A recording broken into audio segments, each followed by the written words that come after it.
j'avais eu l'idée donc d'essayer de m'auto-remplacer, de voir dans quelle mesure je pouvais m'auto-remplacer. J'avais écrit des livres d'histoire traditionnels auparavant sur l'Antiquité romaine et je voulais voir, donc étant fasciné par cette technologie, si on pouvait écrire un livre d'un type nouveau avec un modèle de langage. L'idée étant pas en réalité de vraiment me remplacer, je voulais pas faire simplement automatiser ce que je pouvais déjà faire à la main ou avec le cerveau, si j'ose dire. Je voulais faire quelque chose que je ne pouvais pas faire autrement, ou en tout cas de différent de ce que j'aurais fait sans cette technologie. Et comme un des principaux défauts, on va sans doute en reparler au fur et à mesure, des grands modèles de langage, c'est que par leur structure même, ils sont incapables de vérifier la véracité de leurs informations et de ce qu'ils racontent. Pour faire de l'histoire, c'était pas terrible, parce qu'évidemment, on risque à chaque instant d'avoir des fausses informations, des inventions, des hallucinations, comme on dit.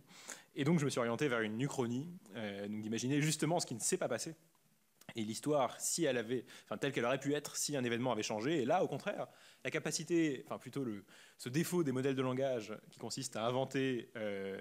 ce qu'ils ne savent pas, devient plutôt un avantage parce que il s'agit de stimuler la créativité et donc d'essayer de générer des idées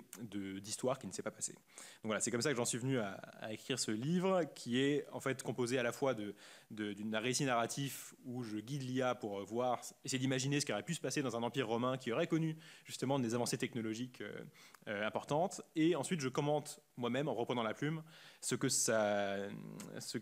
nous dit, d'un point de vue d'historien, si c'est vraisemblable ou pas, et ensuite ce que ça peut nous enseigner sur justement l'utilisation de l'IA, sur ce que ça promet pour la recherche, la réflexion et la création.